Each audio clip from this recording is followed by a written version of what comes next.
You are awesome. We are so glad that you stopped by college football this week. Tonight here on Midwest Sports Net, week 3 is upon us on the NAIA football schedule, and now every team in the country has at least one game in the books, so the season really has arrived, and we're glad that you've arrived here on the channel as well. There's a lot to talk about tonight, and we have a new segment that's coming up a little bit later on, so I encourage you to stick around for that too. I did want to say from the outset that it's been interesting here to think about what we needed to do tonight, of course, with the events that have taken place in our country over the last 30 plus hours. There has been a little debate and as to whether or not, we needed to do a show, and there was consideration, there was prayer, and we decided to go ahead with that. And, this is community, and we believe that this may be an opportunity for everyone to maybe step away from all the things that are going on in the world and let us talk about small college sports here on the channel. So we're going to do just that. However, I would be remiss if I did not take the time to say that we do honor and respect the memory of the passing of a godly man here on Midwest Sportsnet. And so we move to week 3. Michael, it is good to see you tonight. God bless you, man. Thanks for stopping by. Go Seahawks. Yeah, we're going to talk a little bit about the Kaiser Seahawks tonight, so let's go ahead and keep that in mind. As a matter of fact, we get to Kaiser first. How about that, Michael? You tuned in at the right time. Glad that you are here tonight as well. And by the way, for all of our community, go ahead, let us know that you're watching tonight here on the live chat. Tell us from where you're watching and maybe what team you're cheering for. I have a good idea. Matt Herman is cheering for some Mayville State Comets. Roll Mets there. Dave, giving us the roll stangs, and Michael, of course, has already said his Go Seahawks piece. All right, lots of games on the docket tonight for Saturday, and we look at that and say, you know what? Of all these 40-plus games that are out there, there are 12 matchups in which their teams meeting for the first time. And you have to wonder, my goodness, are there that many relatively new programs in the NAIA? And there really are. And we're finding out that there are going to be more even in 2026. We talked about that some over the summer, but 12 first-time meetings this week. Bethel, Tennessee, going to Kaiser. Not the first meeting between these two programs, the fourth meeting between the two. Kaiser with a 2-1 all-time lead. Kaiser won 56-14 back in the 2023 playoffs and 27-17 in 2022. Now, Bethel did win, beat Kaiser pretty soundly, as a matter of fact, 52-7, but that was in the inaugural season for the Seahawks. That was back in 2018. Charles, I see you as well. Giving a shout out to the Yellow Jackets. We'll talk about them later on too. So last week, Bethel lost to Mary Hardin Baylor 30-23. Actually a close matchup against a Division III opponent there. And Kaiser 2 weeks ago defeated Indiana Wesleyan up in Indiana 38-21. Really kind of a statement game in the early going for the Seahawks. For Bethel, Destin Chance was the starting quarterback, and he will be again this week. Chance, a Division III transfer himself, a Gallardi finalist. And of course, the Gallardi Trophy is a big deal. It is the Division III equivalent of the Division I Heisman Trophy and Division II's Harlan Hill Award.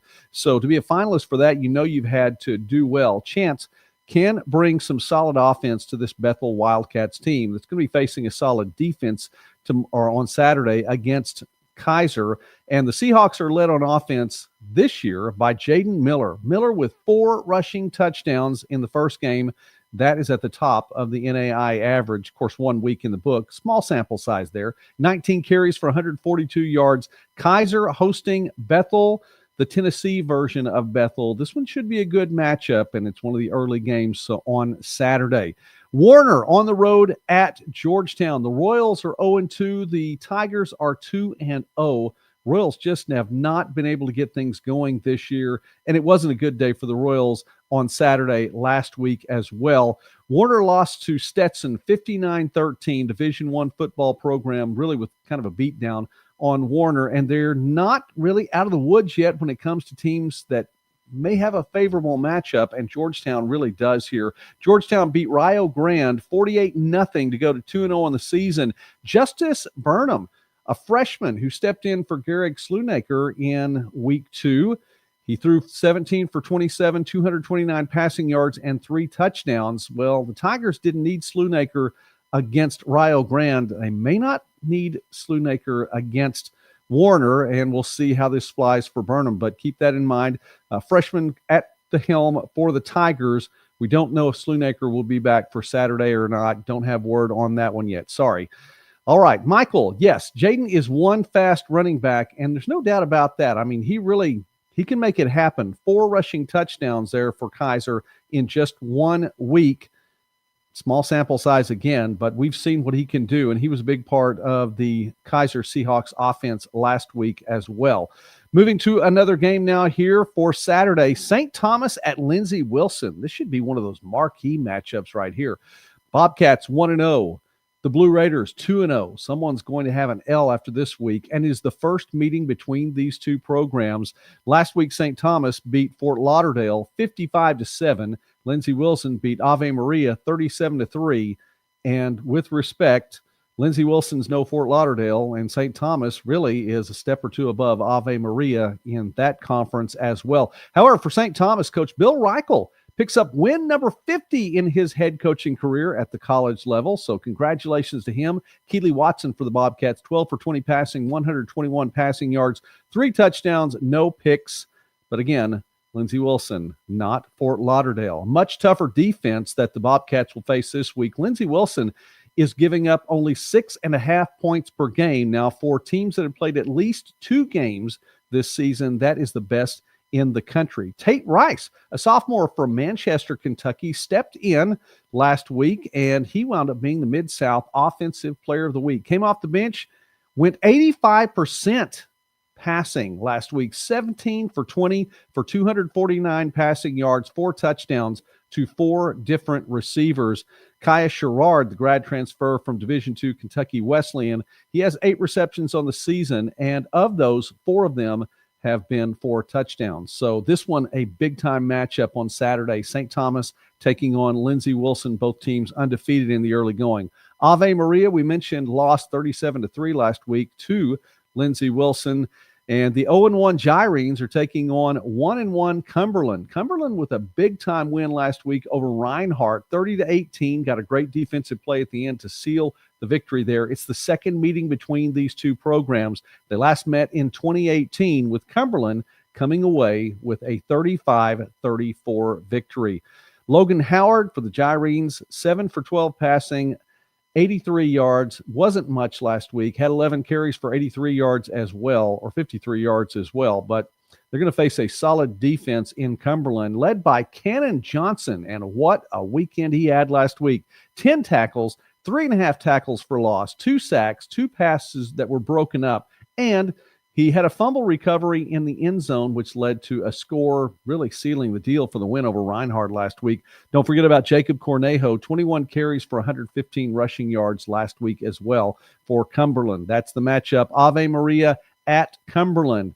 Another matchup that's a first-time meeting. Of course, with Thomas, you're going to get a few of those because it is a relatively new program. Faulkner on the road taking on the Nighthawks from Thomas. Again, first meeting. Faulkner 2 weeks ago defeated Point 28-8, and Thomas lost last week to Union Commonwealth. For Faulkner, the Dane Brown era is really officially going to get underway. Just some complications in week 1, so he didn't start his first official duties as the head coach, and he will be on the sidelines for the Eagles this week. Randy Ragsdale stepped in 2 weeks ago to get the victory for Point. And Thomas, well, just 10 points per game. That's all the Nighthawks have been able to amass. They've struggled against 2 Appalachian teams and now take on a Mid-South team. It's the first home game for the season for Thomas and the first home game for Vincent Davis, who is also in his first year at the program. So Coach Brown, Coach Davis looking to get a victory in this one. Union Commonwealth, we mentioned, defeated Thomas last week 24-0. They host South Carolina Central Christian this week. South Carolina Central Christian lost to Carson Newman Division II program 59-0. For Union, Taji Jackson, 27 carries, 145 rushing yards last week in the shutout over Thomas. Another big one here, the 8th meeting between these two programs, Pikeville and Campbellsville. The Bears are 0-1 after a loss to Georgetown in the season opener. Campbellsville with a pair of victories, including a win over Weber International last week, 38-14. The series, again, in its 8th meeting this coming Saturday, Pikeville, I believe, 4-3 all time. Campbellsville won 28-10 last season. For Pikeville, Xavier Malone with a big effort in their lone game of the season, 407 passing yards. That's good enough to be at the top of the NAIA list there. And McWilliams, 20 carries for 82 rushing yards, had one rushing touchdown on the day. So you might say shut down just a little bit there. But he also had 16 catches for 96 yards. Now, he's supposed to be the featured running back. Well, Coach Phipps found a way to get him involved with the game one way or another. Tool Envy checking in from Burlington, Iowa. Let's go Grandview Vikings. We'll talk about those Vikings a little bit later on, but thanks for stopping by, Tool Envy. We appreciate that as well. For Pikeville, we talked about Malone and Williams. For Campbellsville, will Jet Engel be the starting quarterback again, or will Jagger Gillis be back at the helm for the Tigers? Last week, the defense did a pretty good job. 10 sacks, tied for fourth in the NAIA. That's within the last 2 weeks, by the way. Trey Bass leading the way for the Tigers, too, on offense. 110 rushing yards per game, 9.6 yards per carry. He picks up just about a first down every time he touches the ball from the backfield. 3 rushing touchdowns. He has a pair of receiving touchdowns as well. This one's a big one, Pikeville and Campbellsville. That's coming up on Saturday. Kentucky Christian has a win under its belt and taking on a team in Taylor that's 1-1 on the season. This should be an interesting matchup. Second meeting all time between these two programs. Taylor got the victory in a big way last year, 67-35. And this one is going to be in Upland. So Kentucky Christian with a victory over Brevard last week, 41-20 over a D3 program. Nice win for Coach Aubrey's team. Taylor defeated St. Francis of Illinois, 45-28. For Kentucky Christian, Coach Aubrey, he threw out 4 quarterbacks in week number 1. Of course, that was the game against South Carolina Central Christian. So you give everyone an opportunity there. He's had some quarterbacks transfer into the program and some talent there that could be able to step in for the Knights and make something happen. Jackson Wasick came away with the starting role in last week's win over Brevard, and he kept it throughout the day. So just went with one quarterback last week, 22 for 31 passing for 239 passing yards. 3 touchdowns through the air.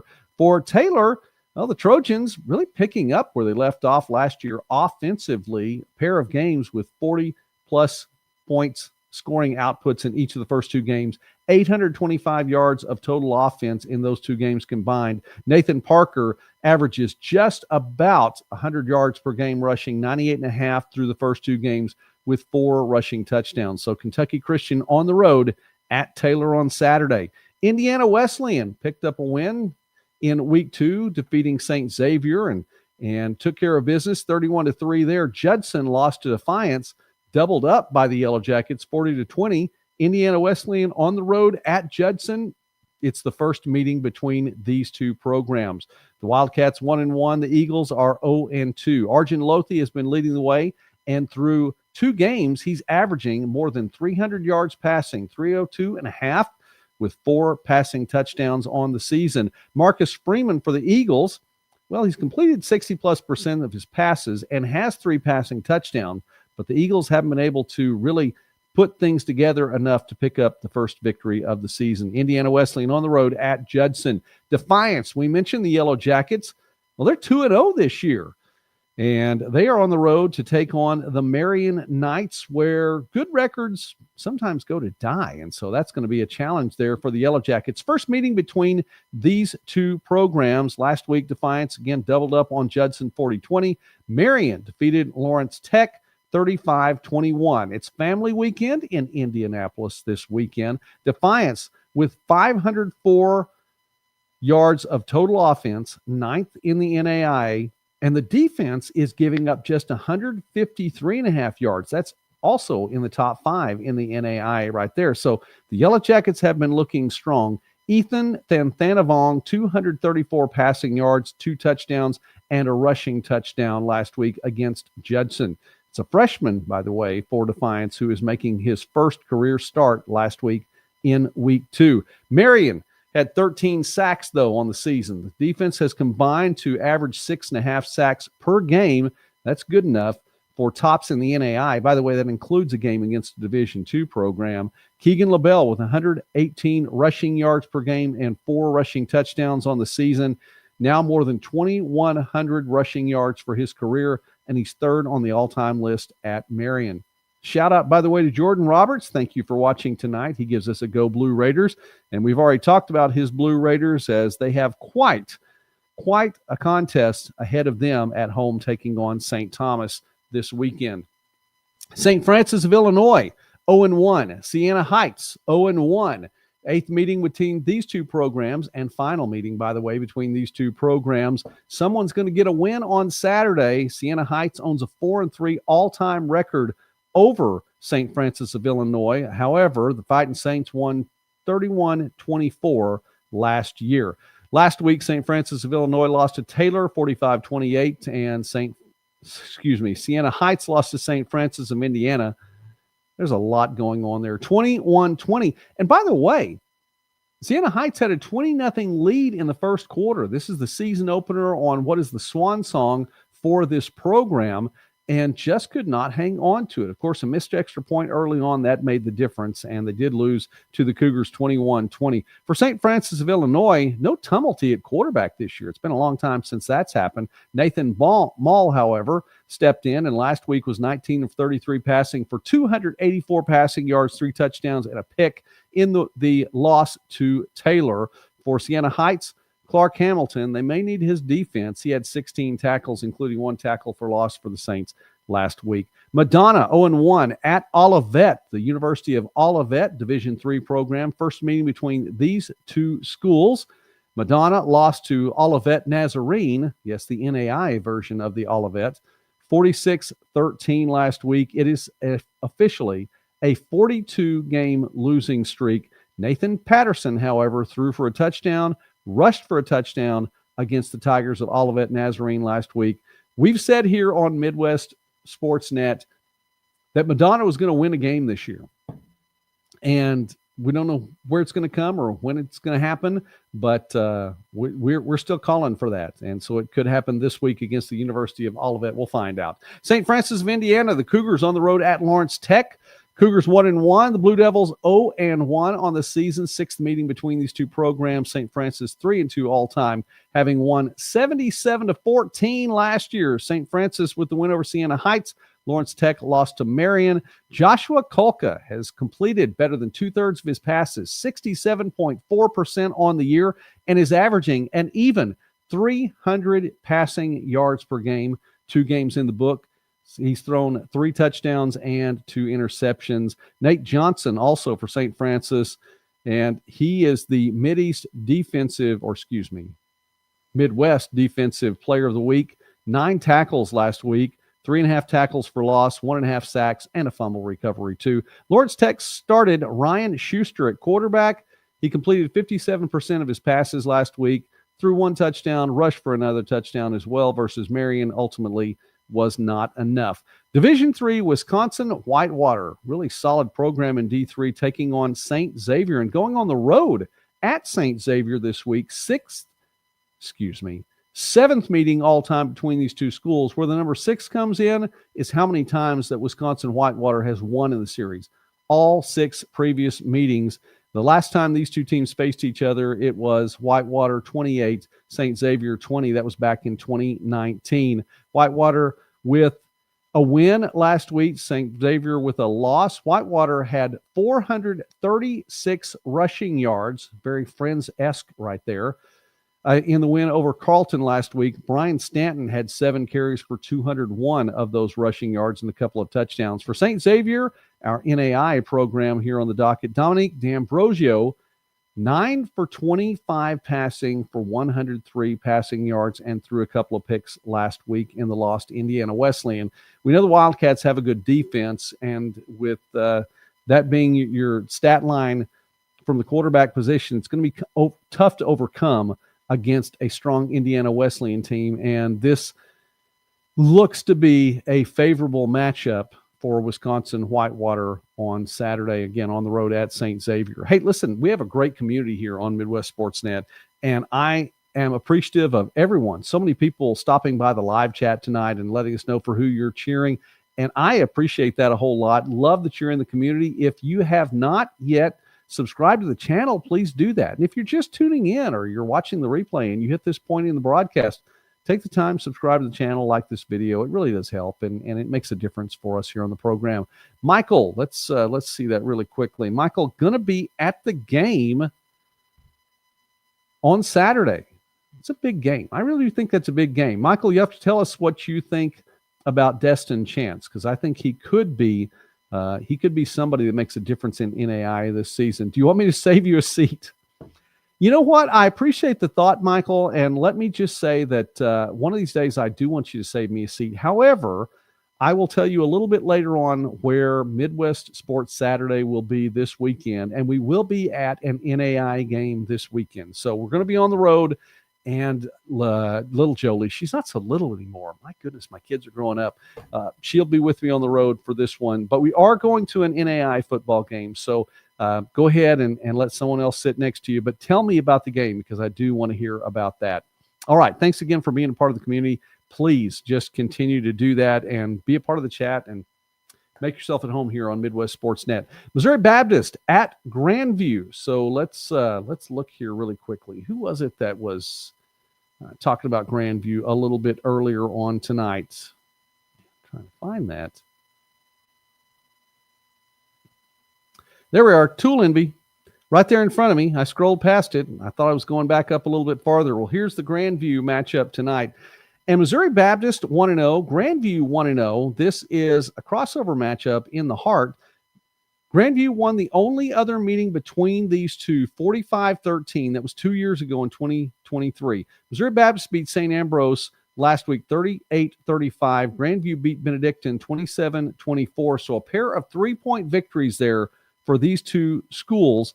For Missouri Baptist, Jacob Jones, the Division I transfer who spent some time at Grambling, spent some time at South Alabama, a redshirt sophomore is what he's listed at now for the Spartans. And all he did was go 28 of 43 passing for 275 against St. Ambrose last week, threw for 1 touchdown, ran for 2 more touchdowns, so accounted for 3 for Coach Burinek. We've said it before here on the channel, and I'm going to say it again because I don't want it to say that we're not on record as having said this. Missouri Baptist is poised to make some noise, not only in the Hart Conference, which will have ramifications throughout the NAIA, because you start, finding a way to knock off a Benedictine or a Baker or a Mid-American Nazarene or a Grandview at this point in time, and Peru State also looking very solid. You're going to make some noise, and this is a team that could find its way into the playoffs very soon. I think it's a solid program, that things are on the right track there. So this could be the quarterback that they need, the offense that they need. However, they're going up against an incredibly strong team in Grandview. By the way, the Vikings gave up 24 points. Now, yes, it was to Jackson Dooley and Benedictine, but it's a Vikings team that gave up 17 at the most last year in its undefeated run to a national championship. So Grandview now 61 consecutive Hart Conference victories. That's also 61 consecutive regular season victories as well. It goes all the way back to 2018. For Grandview, the player I'm going to mention in this one, we've talked about Jackson Filer. We've talked about Jackson Waring. We've talked about all these other players. Let's talk about Corey Wood. The junior from Litchfield Park, Arizona, last week was 2 for 2 in field goal attempts on the day. One of them from 44 yards, one of them from 34 yards out. That one proved to be the game winner for the number 1 team in the country. So we want to give a little bit of love to the special teams there. And Corey Wood, the junior kicker from Arizona, in that one. Okay, 2 undefeated teams. Granted, they're both 1-0 apiece, but this one should be a big one. Played in Des Moines, so the Spartans have to travel for this one on Saturday, and we're looking to see how this one plays out. How about the Yellow Jackets that Charles Brooks was talking about a little bit earlier today? The Graceland Yellow Jackets on the road, taking on Benedictine in Atchison, Kansas. 32nd meeting all-time between these two programs, and Benedictine definitely has the all-time record in its favor there. 25-6 all-time. Graceland 37-35, though, the last time these two teams met back in 2023. And then Benedictine won 5 straight prior to that. Now, we'll talk about Gerald Monroe just a little bit later on. Let's mention Javon Minor, 200 rushing yards.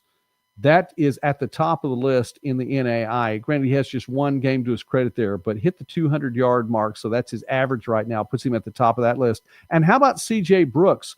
The transfer came in, and D1 transfer, threw for 5 touchdowns last week in the victory as Graceland defeated William Woods 71-28.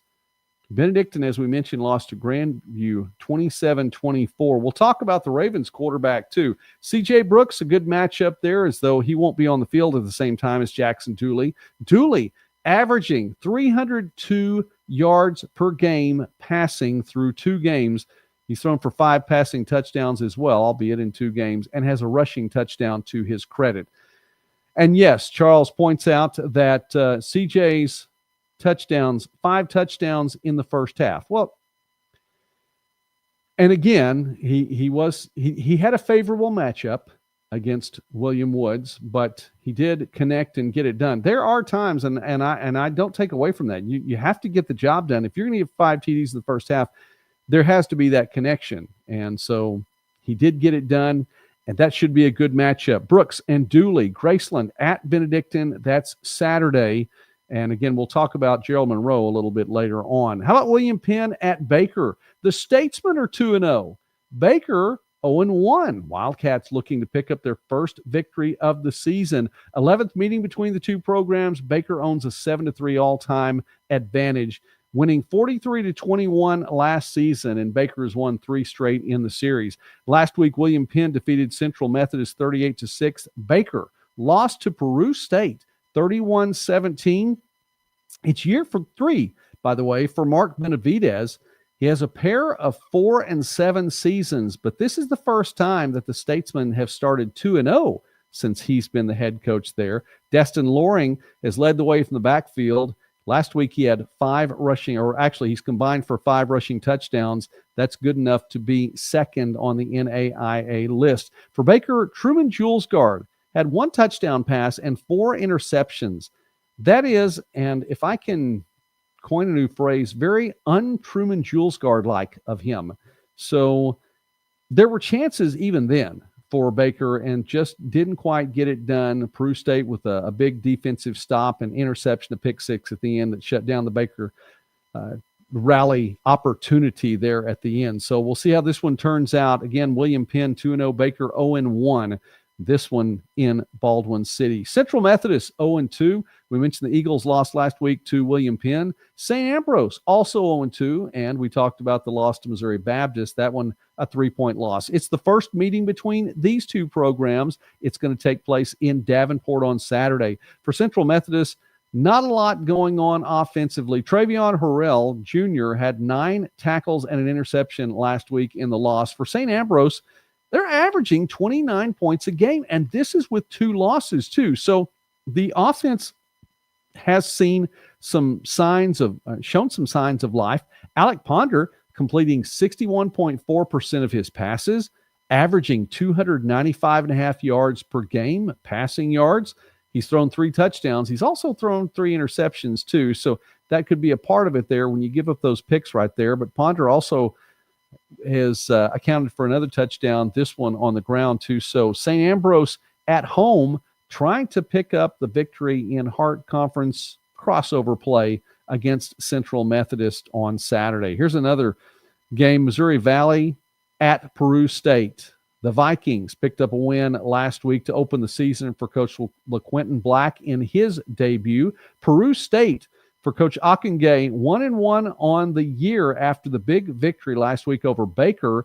You know, this is that Peru State team that fell 10-9 against Panhandle State in the opener. So coming back to get that win, does this give the Bobcats a little bit of momentum? You have to think the Vikings come in with some momentum as Missouri Valley defeated Clark last week, 28-24, got things going. Tamel Staples, the Hart Conference interconference transfer from St. Ambrose, all-Hart player last year for Missouri Valley. He was 13 of 24 passing for 116 yards, 1 touchdown, 1 pick, but he also had 19 carries for 35 yards. He did fumble a couple of times too, so he needs to hang on to the ball right there. Oh, by the way, he punted twice for the Vikings too. So you got it on the action all the way around. For Peru State, they're at home in the Oak Bowl for the third consecutive week. That's a nice way to open the season with 3 consecutive games you get to play there at home. C.J. Dixon, the quarterback, 13 for 22 for 169 last week and 1 touchdown. Also had 13 carries for 53 yards, 2 rushing touchdowns in the win over Baker. 20th meeting all-time between these two programs. Missouri Valley owns a slim edge, 10-9, the record all-time. Peru State won the last time they met. It was 48-31. That was back in 2023. It's the first meeting for Culver Stockton and William Woods. Really no surprise there, as the Owls, a program just in its second season. And so William Woods, this time at home, lost to Graceland last week. Culver Stockton lost to Mid-America Nazarene last week, 47-28. And for Culver Stockton, Liam Thornton, grad transfer from Emporia State, has completed 50% of his passes through 2 games, 341 passing yards, 3 touchdowns. And Shimon Coleman, I'll try to get that right, freshman who's listed as a quarterback, but he's been a big part of the running game. He's been a part of the receiving game as well. So see if he's going to be used as a quarterback or where in that offense. Maybe they're just trying to get Coleman in the game somewhere. For William Woods, Coach Sam Camp, in his first season with the program, he just has to have somebody step up. Offense, defense, someone that's going to have to step up for the Owls. Maybe this is that chance as they're at home against Culver Stockton. Moving over to the GPAC, and we'll have some games back and forth between these two conferences. Dordt at Doane, the 18th meeting between these two programs. Doane with an 11-6 lead in the all-time series. Dordt won 38-3 last year and defeated Dakota Wesleyan last week 66-7. We knew that the Defenders' defense was and is solid. We didn't know they had that kind of offense, and we're going to see if that takes place in back-to-back weeks. Nice article, by the way, on the Dordt website about Joel Akers, the senior offensive lineman. You should check that out. Mike Biker is the sports information director. I think that there's so many titles out there, but that's a lot of what he does. Great story, great piece on Joel Akers, the senior offensive lineman for the Defenders. Noah Strickfaden, who was named starting quarterback for 2025, 12 for 19 passing, 340 yards, 3 passing touchdowns, and the passing yards, 340, that's the second most in program history for Dordt for a single game. So that is there. And for Doane, Sam Hartman, well, it's been a solid season so far. 30 for 48 passing, 201 passing yards, 1 touchdown against Concordia last week. And it was a loss, by the way, last week for Doane against Concordia. Tough way to start the season. A little bit of struggles there. 35-7 against the Bulldogs. We'll see what happens in this matchup. This one is going to be at home for the Tigers. Again, 18th meeting. Looking over to a little bit on the chat right there. And Henchman 21, by the way, stepping in tonight. Thought you might like that episode of the Summit a little bit earlier today, as we had a chance to visit with the coach of those Diggers from Butte. We'll talk about that later on. But the Lindsey Wilson St. Thomas game. Oh, you're just now right there. Okay, well, you got to catch up, Henchman. You just have to catch up. Hi to Dave and everyone else. And by the way, Michael, yes, I will totally say hello to Mrs. Midwest Sportsnet for you all.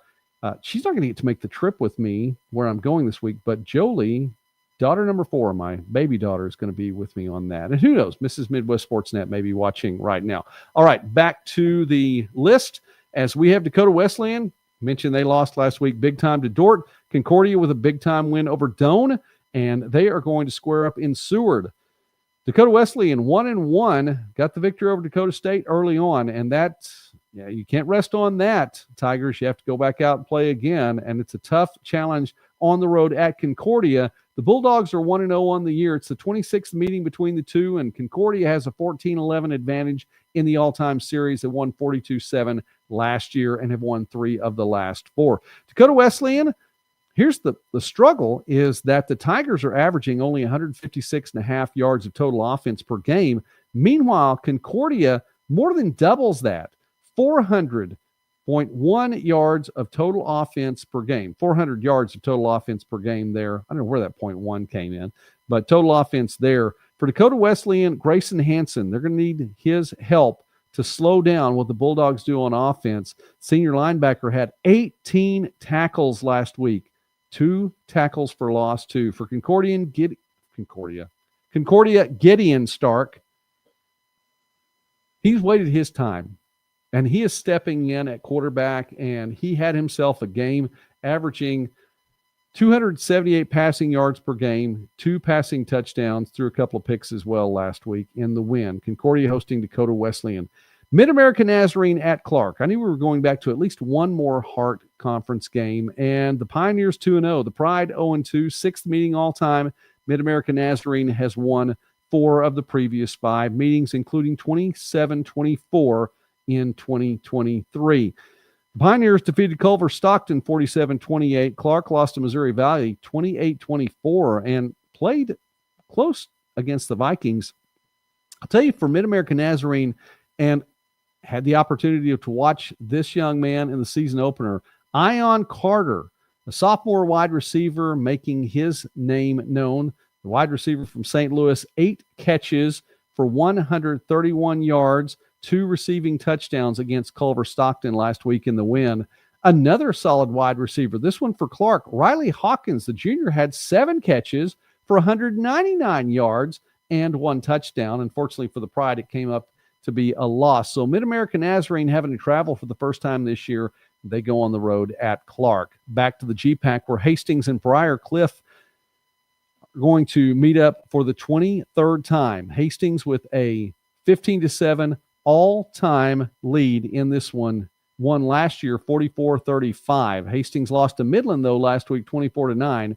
Briar Cliff lost to Morningside in the battle for the saddle 58-17. For Hastings, it's all about Jarrett Sinek.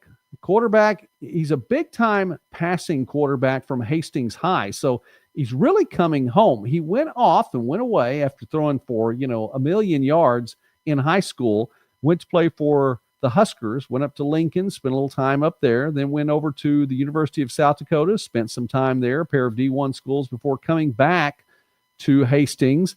And through 2 games, has 295 passing yards, a pair of touchdowns, a pair of picks too. So we'll see what he does. His counterpart is Brock Saya, and all he did last week against Morningside was go 30 of 42 for 352 passing yards against that Mustangs defense. Now, it came up in a loss, had just 1 passing touchdown. He didn't throw any interceptions, though. And I think that this goes a long way for the Chargers. Coach Ledecky really has to be pleased with what he's seen from his starting quarterback. And they're going to be at home there in Sioux City once again this week. 1-1 are the Chargers right now, taking on the Broncos from Hastings. Northwestern, undefeated. Mount Marty, undefeated. 1-0 and 2-0, respectively. The 5th meeting all-time between these two. Northwestern has won all of the previous 4, including a 38-3 victory last year. There's that defense for the Red Raiders one more time stepping up. Could this be the year for the Lancers? Well, Northwestern defeated Waldorf. Again, solid defense. They pitched a shutout against the Warriors last week, 40-0 the final there. Mount Marty defeated Waldorf earlier, 35-10. So, for Northwestern, a defense that's giving up only 68 yards per game. Small sample size, it's been just 1 game. But Bo Bush, the transfer from South Dakota, got his first collegiate action last week, threw for 222 yards in his debut for the Red Raiders. Also, a freshman, Solomon T., had a good effort as well. The running back picked up 96 yards on the ground and a rushing touchdown. For Mount Marty, it's that dual sports star. We like talking about Rugby Riken here, and he has had 7 passing touchdowns through 2 games, tops in the NAIA. The Lancers have won 8 of their last 13 contests, and we believe at Midwest Sportsnet that this is one of the games to watch. So we're going to be following this one very closely. Waldorf 0-2 at Midland, 1-1. 3rd meeting between the two. Midland won 28-14 in 24, 30-7 in 2006. That was the first time these two programs met. And last week, Midland defeated Hastings to take the Watchhorn McLaughlin Trophy. Make sure that was back in the Warriors' possession. For Waldorf, Anthony Tucker, 23 carries, 105 rushing yards, first touchdown of the season. it's been a struggle on offense for Waldorf, and it may be continue to be that way at Midland. Tyson Dankert, he has had more production in game 2 than he did in game 1. 38 carries for 139 rushing yards and 1 rushing touchdown. Midwest Sports Net, we've had Dankert as one of the top returning running backs in the country, and we're just waiting for him to maybe be unleashed to see what he can do. Hey, listen, I mentioned we have a great community here at Midwest Sports Net, and specifically here on our College Football This Week show, which is live a couple of times a week, including tonight on this Thursday night. I invite you to be a part of it. If you haven't yet subscribed to the channel, please do that, like the video, and please let us know what's going on in the chat. We enjoy visiting with people there as well. We have a new segment coming up at the end of the show, or near the end of the show. It's our Bet the Barn segment. So stick around for that just a little bit later on, our Bet the Barn segment coming up. That is later. And we'll also tell you where we're going to be with Midwest Sports Saturday this weekend. It's going to be a full day at that location, I can tell you for sure. All right, let's see here. Oh, wow, that would be really cool to get away to Southeast Arkansas. Hey, listen, Michael, you're going to have to get closer to Southwest Arkansas to get where it makes for an easier trip, although still Southeast nonetheless. I had a visit with someone from Monticello, Arkansas last week. Had a chance to talk with Jimmy Sledge, who is the play-by-play man for the Arkansas Monticello Boll Weevils. Really good guy, does his job very well too. So that's what I think of when I think about Southeast Arkansas, traveling over there to Boll Weevil country. All right, let's get back to our list here. Evangel at Southwestern, 6th meeting between the two. Evangel owns a 4-1 all-time lead in the series. Southwestern won 21-3 in 2024. Evangel won 17-14 in 2023. The winning team in each of those 2 years went on to make the playoffs. Evangel in 23, Southwestern in 24. So we'll talk about this game a little bit later on, too, just to let you know. Evangel last week beat Sterling 51-14. Southwestern defeated Tabor 28-21. Both teams looking to remain undefeated on the year. Evangel 21-2 all-time in KCAC play, averaging 56.5 points per game. That's 4th in the NAIA. Also 655 yards of total offense. That is tops in the NAIA. For Evangel, Eric Williams, 296 rushing yards, averaging 148 per game and 4 rushing touchdowns. Reed Potts has completed, get this, 79.5% of his passes for the season. 2 games, small sample size, but still nearly 80% of his passes through 2 games. That's pretty solid. 594 passing yards on the year, 5 touchdowns. Southwestern, 530.5 yards of total offense. That's 5th in the NAI through 2 games. Matthew Holthusen, the all-time leader in receptions, averaging 96 receiving yards a game. And Jamie Odom, who has stepped into that starting role for the Mound Builders, 237 passing yards per game, 4 passing touchdowns, 579 yards of total offense. So he's been able to move the ball. This one, you look at it and go, there's so much offense that if either defense is able to step up, if both defenses are able to step up, you have a game. If either defense is able to step up and give that team's offense a break, maybe be able to separate themselves by 10 points, 14 points in the game, you have to think that's the team that's going to come away with the victory. This one is going to be in Winfield, Kansas on Saturday. Tabor at McPherson.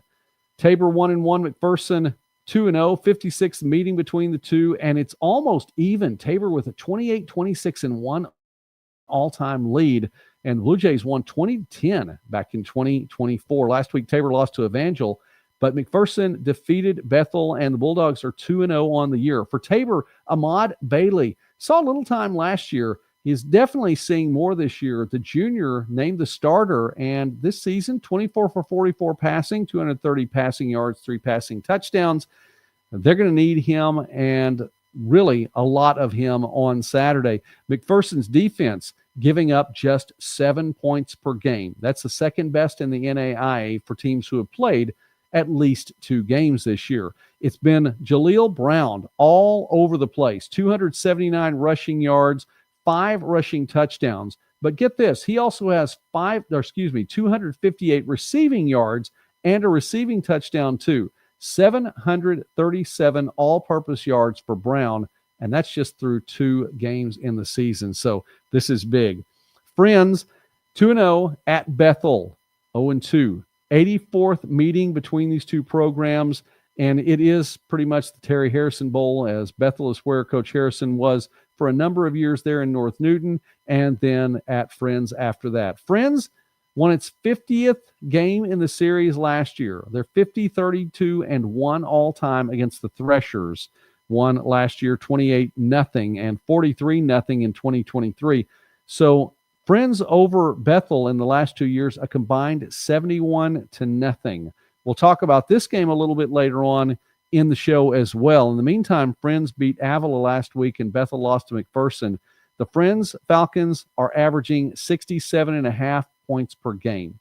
The defense has recorded 11 sacks in its 2 games combined, tied for second in the NAIA. This is just a tough team to beat on either side of the ball. Cavante Baker with 6 rushing touchdowns. That leads the nation in NAIA as well. For Bethel,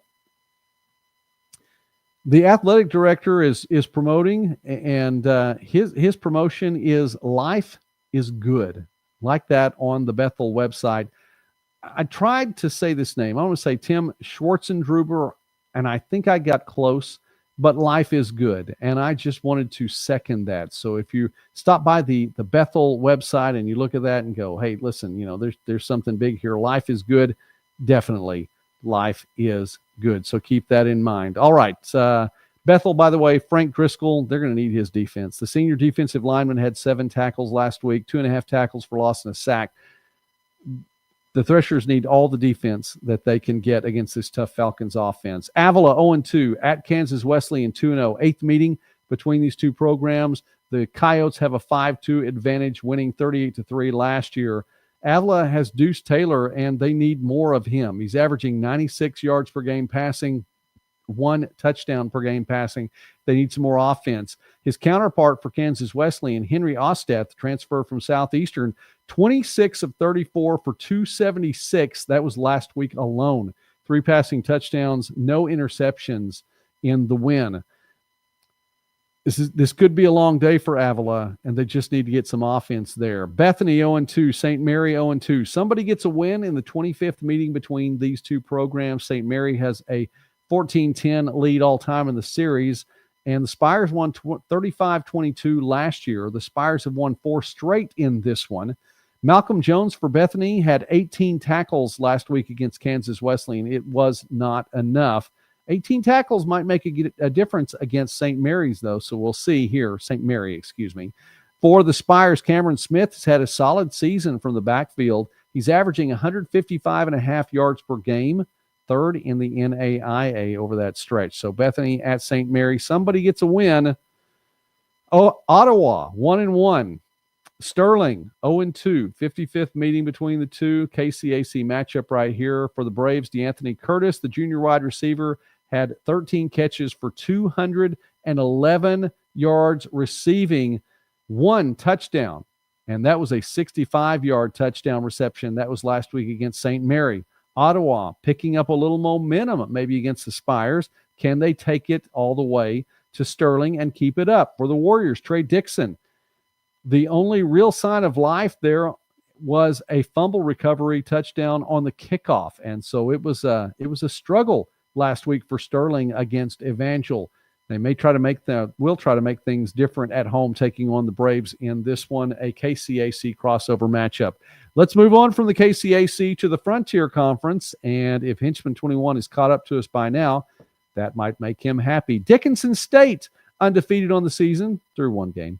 MSU Northern yet to win a game through 2 games. 17th meeting between these two programs, and it is tied at 8 apiece between the two.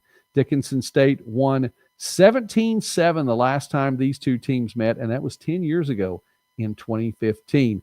Dickinson State beat Valley City State a couple of weeks ago, 30-15. Northern lost to Montana Western 52-0. And the Lights have lost by combined 72-0 in the first 2 games. So First score, if that can take place this week up in Havre, that'll be the first score of the season, and we'll see if the Blue Hawks are able to answer that and maybe more. Coach Pete Stanton, 96 wins now as the head coach at Dickinson State, so it has been quite a career for him. He's been there for a quarter century, been the head coach now for 12 years, and so he's picked up win number 96. Marcus Sanders took over as the starting quarterback. He's had a couple of passing touchdowns and a rushing touchdown in his debut. Again, the Blue Hawks played only one game. Jack Hartman also was the Frontier Conference Defensive Player of the Week for his effort with a couple of interceptions against Valley City State. For Northern, D1 transfer Roman Bradley, he's had 25 carries for 117 yards, really the high point on offense, and the Lights need to get some defense to slow things down to put themselves in a position, but they have to put points on the board as well. Dickinson State on the road at Northern. Rocky Mountain at Montana Tech. Had the opportunity to visit with Coach Kyle Sampson today here on Midwest Sportsnet. If you haven't yet seen that episode of the Summit, please stop by and listen to what Coach Sampson had to say. Enjoyable visit. And, of course, talking to a coach whose team is 2-0 in the early going of the season, he has to be pleased with what his team has been able to do and the production they have, but talking about just the positives all the way around through his team, just fantastic. A great listen. You should take the time to watch and or listen to that one. It will be the 118th meeting unofficially. I have that number unofficially, but it will be the 118th meeting between the two. Tech with a 71-45 and one all-time lead, won 28-0 in 2024. Rocky Mountain. Trent Novak is back. 336 passing yards for him, the Battling Bears. That's enough to put him fourth in the NAIA in that category. Waukese Johnson, 172.5 rushing yards per game. That's second in the NAIA. 4 rushing touchdowns. That's tied for third in the NAIA. So this one should be a fun matchup. You know it's going to be a big battle. By the way, we mentioned also for Montana Tech, this Saturday represents the 125th anniversary celebration of the university. It's gone through some different names, Montana Tech right now, and that one should be fun. So Henchman 21, I hope that you are able to go out and be a part of this game because it's going to be just a celebration. Oh, and there's a football game too. Yeah, there'll be lots of green on the field for this game. Rocky Mountain at Montana Tech should be a fun one. All right, and that is what we call timing. You're exactly right, Henchman. You caught up to us. And so there we are. Okay, Whitworth at Eastern Oregon, 38th meeting between the two, nearly tied, 18-17-2 all the time. And Whitworth won 31-19. Last year's won 3 straight. So, Michael, it looks like you might be heading out right now. Great broadcast tonight. Appreciate that. Michael, we have a segment at the end. You need to come back and watch the end and tell me what you think about it. So we're debuting something new tonight. And I appreciate you being a part of it because what we do here at Midwest Sportsnet for NAIA football, we couldn't do without the support of all the people who watch. So thank you for being a part of the community, Michael. I really appreciate that. All right, let's go ahead. Whitworth and Eastern Oregon. For Eastern Oregon, Elia Kirisimasi, 19 for 31 passing in their opening game, 209 passing yards, threw for a touchdown, rushed for a touchdown as well. If he does well against Whitworth, that is a good sign. Simpson 0-1 at Pacific Lutheran. Second meeting all time between the two. Pacific Lutheran won last year 43-0. Simpson has lost 11 straight overall, and the Red Hawks need to pick up a victory. Maybe this is an opportunity to go on the road here. John Romero, grad transfer from Division II Findlay, originally from California, had the better day of the two quarterbacks. Caleb Anderson was also in the mix for the Red Hawks in their season opener, and Anderson was there as the starting quarterback last year. He's still around, so this may be a thing for Coach Daniel between the two quarterbacks who's going to step up. By the way, we did ask that question to Coach Sampson from Montana Tech because, you know, he's seeing a lot of action from two different quarterbacks, and you need to check out his response to that. I thought it was a solid answer there for the question about the two quarterbacks at Montana Tech. Texas Wesleyan 0-1, lost a couple weeks ago to Lindsey Wilson. Really pretty much beaten down by Lindsey Wilson a couple of weeks ago, 45-10. That was a tough one. Texas College 0-2. So this one is going to allow one team or the other to get a victory here in not only Sooner Athletic Conference play, but overall. 8th meeting between the two schools. Texas Wesleyan 6-1 all time. Won 70-7 last year. Won 6 straight in the series. And then Texas College won 21-11. This was back in 2017. That was the year that Texas Wesleyan went 0-11, really the first year that they got the program restarted. Texas Wesleyan that lost to Lindsey Wilson. Running back by committee didn't pick up much in the first week of the season. So that could be that the Rams haven't yet found that running back, someone in the stable that's going to step up and kind of lead the committee. It also could be a product of a solid Lindsey Wilson defense. We said from the outset, Lindsey Wilson's giving up 6.5 points per game. That's tops the NAIA. They've really slowed people down. So I'm not ready to read too much into the fact that the ground game was not very much for the Rams in week 1. We'll see what happens against the Steers here in week 2. Carson Rogers, 20 of 33 passing for 161 yards for Texas Wesleyan, but no passing touchdowns again in that season opener. For Texas College, 7-4 last season and 0-2 start this year. They're at home in Tyler. For this one, the Rams have to make the short trip east to take on Texas College. Arkansas Baptist, and we did finally get information on that game with Texas College last week. The Buffaloes won 34-27. Arkansas Baptist is now 1-1 on the year. They're taking on the Lion Scots, 0-1 on the year. First meeting between the two. Interesting. It's about an hour and a half drive from Little Rock to Batesville, and that's what the Buffaloes are going to have to do. Both Arkansas schools trying to turn things around here in 2025.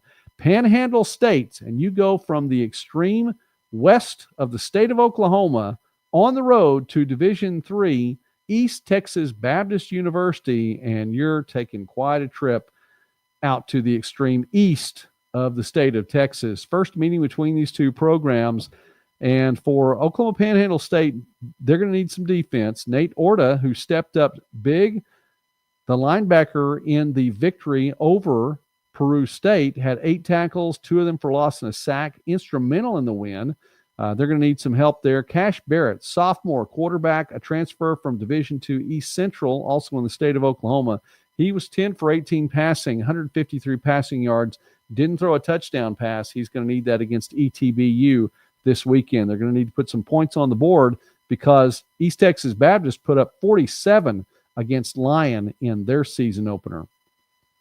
The Aggies on the road taking on East Texas Baptist. More Sooner Conference action here. Wayland Baptist 0-1 on the year. Louisiana Christian 1-1. 6th meeting all-time between the two.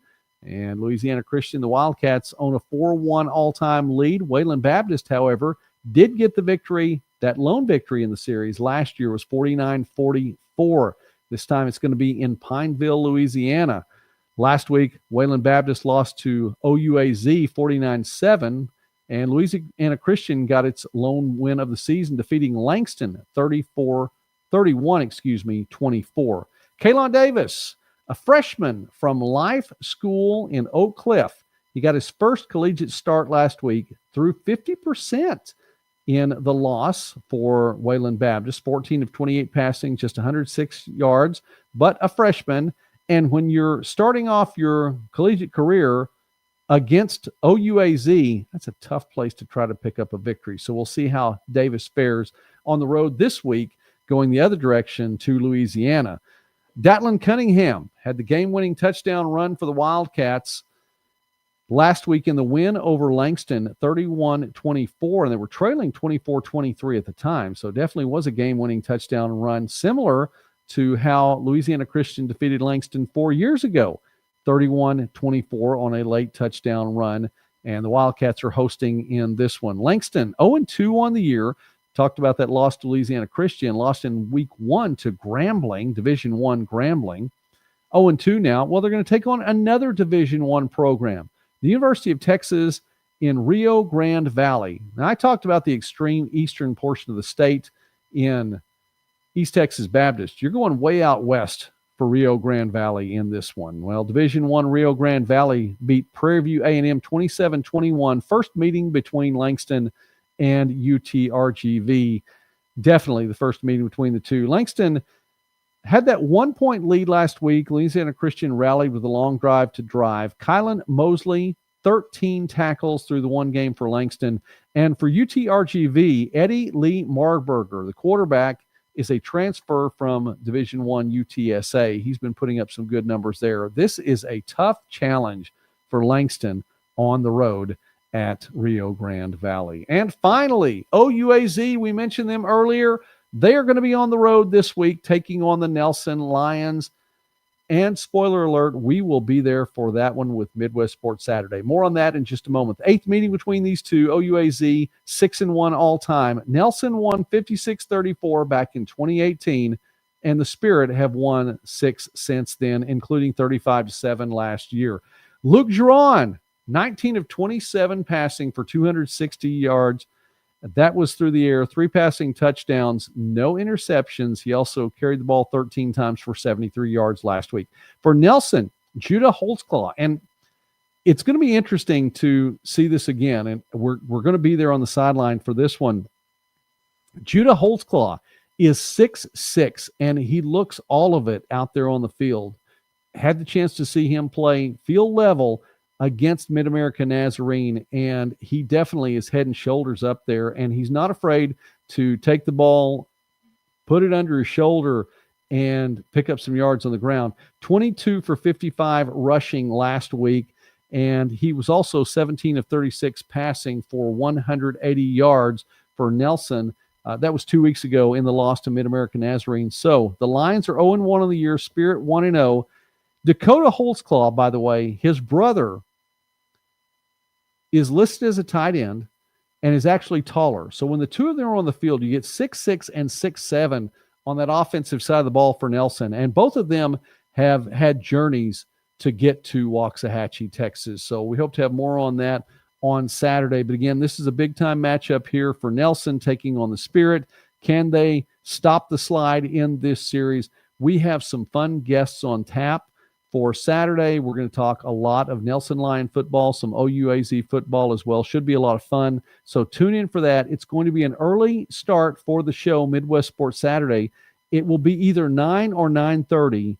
So just want to let you know that there's some leeway there in the time as to where we start live from Waxahachie and Lumpkin Stadium in Waxahachie for the matchup between OUAZ and Nelson. It's an 11 o'clock kickoff Central Time, 11 o'clock Central Time for that one. So an early game there, and not sure entirely, may have something to do with making sure that OUAZ gets to their flight too. So that's a big deal. All right.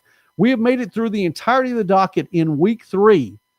Do you feel like you know a little bit more about NAIA heading into week 3? Well, we'll throw one more thing out there. By the way, I did mention Midwest Sports Saturday on the road in Waxahachie. We're going to stick around too, because Nelson is also going to be playing 2 volleyball matches that day, one at 1 o'clock, which we won't see, the other one at 5 o'clock. They're taking on Oklahoma Wesleyan. Coach Gillette has a great program with the Eagles there, a big-time KCAC Sooner Athletic Conference matchup, out-of-conference play. We'll be there for that at 5 o'clock too, so that's going to be a lot of fun. So we get football at 11 a.m., we get volleyball in Waxahachie at 5 p.m. It's just going to be a big, fun day all the way around. We'll bring you all the action from both of those venues across town, really, from each other too. So that one should be a lot of fun. All right, Michael, I'm glad that you're still watching tonight. So we're throwing this up here really quickly. I've talked about this a number of times,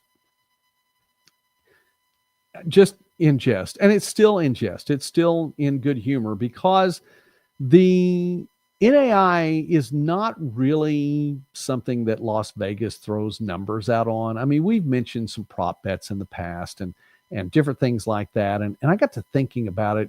What if there were some lines on this game?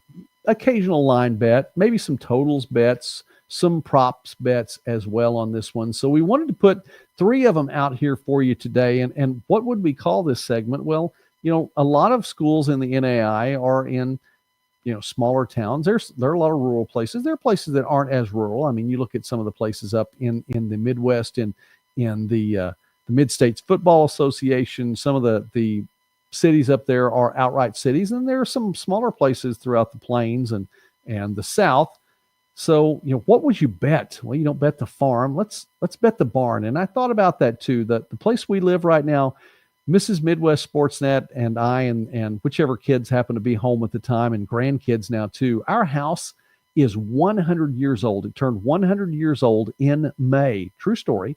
And also on our property, we have an old barn. Well, I thought it was an old barn. Then I was informed by Mrs. Midwest Sportsnet that it's a carriage house, but it's a barn. Anyway, so if I were going to bet something, I don't really have a farm right here. I can't bet the farm, but I could bet the barn as long as we don't tell Mrs. Midwest Sportsnet. So if and I were going to bet on something and I were wanting to just go ahead, what would we bet the barn on if you were to do this? And you think about these numbers. And I want to pitch some numbers to you really quickly then. Pitching some numbers when Vegas puts out its lines, they're not really necessarily, I mean, they're kind of picking who they think is going to win, but really what they want to do is they want to see people bet. They want to see people put their hard-earned money or somebody else's money out there for this. I was thinking of some of these games, and if I were to throw out lines, would you all, which side would you show up on? I'd have to put the line at a certain point. So how about this for a total? The Friends at Bethel game. Friends at Bethel game. How about this one for a total? Friends has put up more than 70 points in week 1 and more than 60 points in each of its first 2 weeks. Against Bethel, a little bit different defense here too.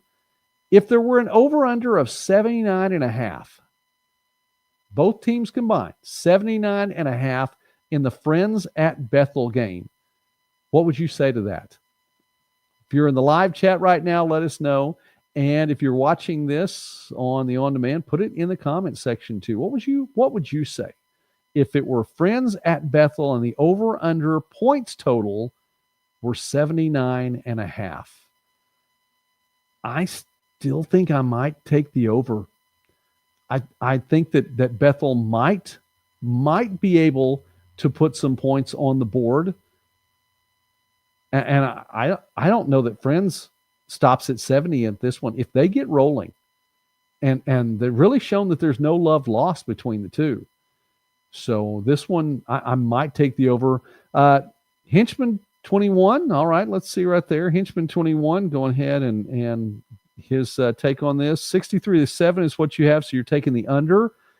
Michael's going to take the under too. Bet the barn on the under. All right, very good. That's fine. Anyone else want to chime in on this one? We can look at another one here really quickly. Let's see. How about this one for another totals? Another totals. But you can't bet my barn, Henchman. You have to bet your own barn. Anyway, all right. How about this one? This one, another totals, but this one in offense, okay? And I'm going to bring you back to these numbers here a little bit. I'm going to scroll back down here really quickly on my notes here. Evangel at Southwestern. Total offense. Here we go. Total offense. Evangel is averaging 655 yards of total offense per game. Southwestern is averaging 530.5 yards of total offense per game. So the average, you add those two together, you get 1,185.5 yards per game. If I were to put a totals number of 899.5, just shy of 900, would you take an over or an under here between the two? Right now they're averaging more than 1,100. The key here to this is who have they been playing? They've definitely had favorable matchups in their previous 2 games, and they're going to see, I think each of them is going to see a defense that looks a little bit different than what they've seen before. So Evangel at Southwestern in Winfield, does that make a difference? I don't know.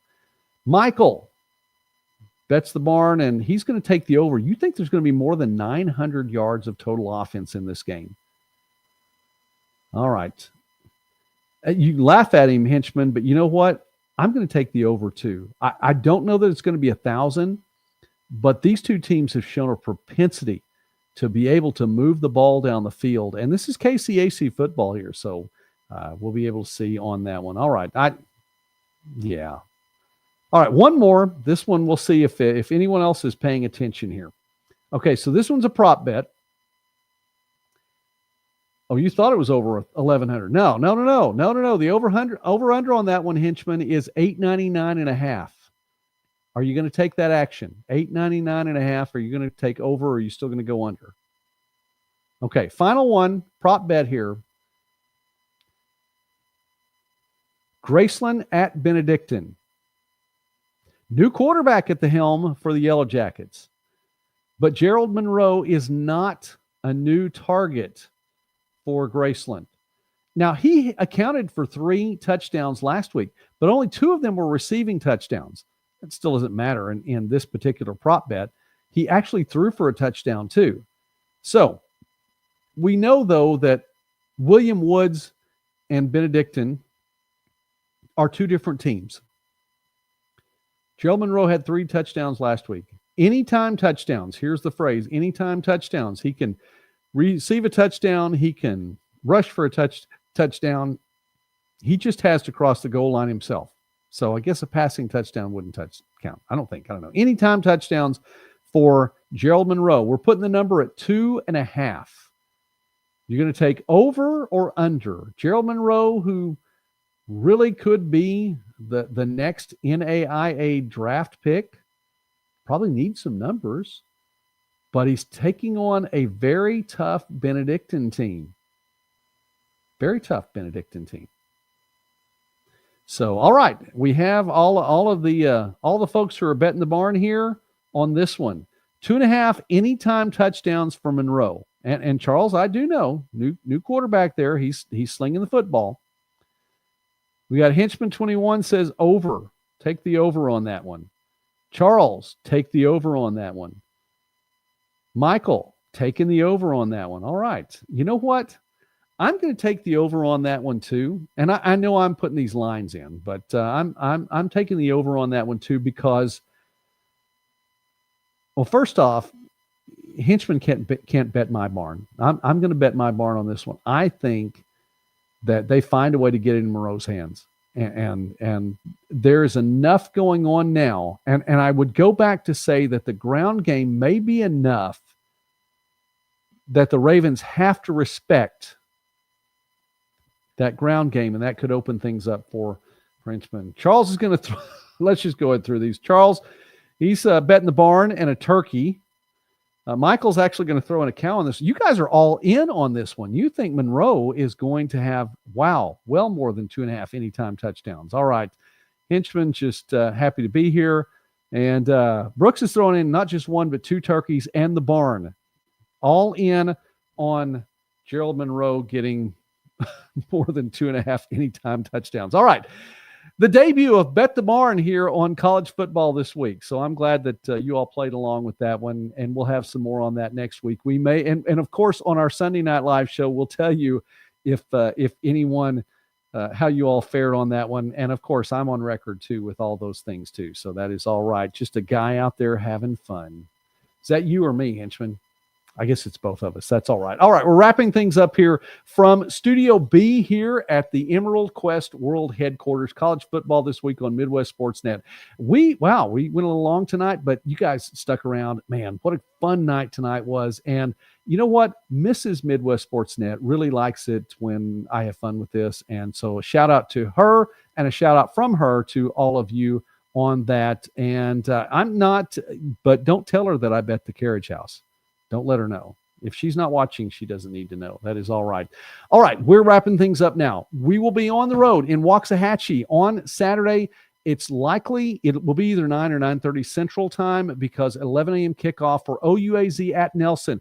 We will be on the sidelines for that, and we'll get you video from some of the scores. We may not get all the scores in there, but we choose video from some of the scores, and we'll try to get some other guests along the way on that one as well. And don't forget, I know you're here for football tonight, but we're going to be at the volleyball match between Nelson and Oklahoma Wesleyan at 5 p.m. Central Time. We'll also get you some video from there as well. It's going to be a lot of fun. Michael, thank you very much. I appreciate getting to see you tonight. Look forward to seeing you soon. You have to get a little closer to that southwestern portion before I can get away too close. But anyway, Thank you very much for watching Henchman 21.